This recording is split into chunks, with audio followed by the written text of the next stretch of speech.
Hello, I'm Regini Vaidyanathan.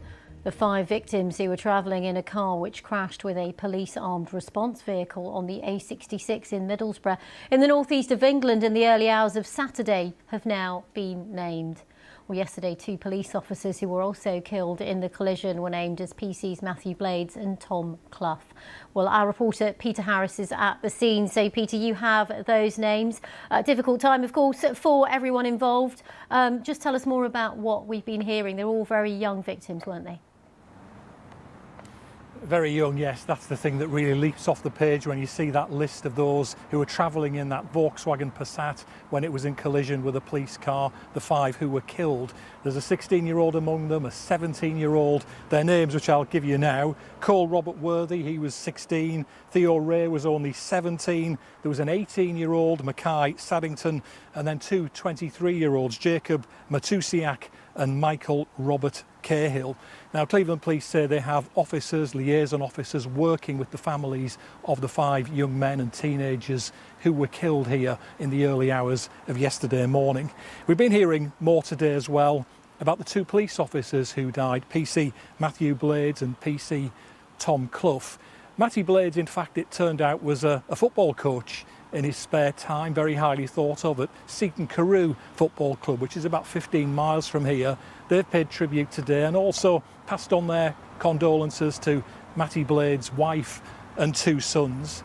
Now, through the day, we've had people placing flowers, as you can see behind me, some of them, in fact, serving Cleveland police officers. This, of course, a tragedy that affects the wider Cleveland Police family. Ongoing, though, is that investigation by the Independent Office for Police Conduct. It will inevitably take some time. To that end, the A66 here on Teesside remains closed. They have to, of course, piece together the circumstances around the police pursuit, which we understand was aborted before the actual fatal collision. But clearly a grim atmosphere here. Of course it is, with the naming of those 5 young men, including teenagers, who died alongside those police officers in that collision here early yesterday. Indeed, and I'm just seeing that family liaison officers are, of course, continuing to work with the families of all of those who sadly lost their lives in that collision. I can see some floral tributes behind you there. This is a collision which has hit the area hard. Of course it has, you know, and civic leaders, the Mayor of Tees Valley, Ben Houchin, the local MP, Anna Turley, and also the local ward councillors here in the Eston area. Some of them have been here to place flowers and, of course, have expressed their condolences. We've had, actually earlier on today as well, a couple of members of the public who just wanted to show solidarity with the police themselves. They said nothing to do with the police force, but they'd had, you know, contact with the police, always found them to be extremely good, extremely professional, and just wanted to show that solidarity with police officers and what they do, and what the Chief Constable of Cleveland, Victoria Fuller, was saying yesterday. You know, nobody should have to leave their home to go to work and not come home the next day. And that, sadly, of course, is what did happen to these 2 Cleveland police officers who were killed. Yes, and as you mentioned there, of course, the 5 victims in the other car have also just been named. We heard from the Prime Minister, Andy Burnham, on Saturday. He was one of the many people urging people not to speculate around what actually happened. As you mentioned there, the investigation ongoing. Any more details on that?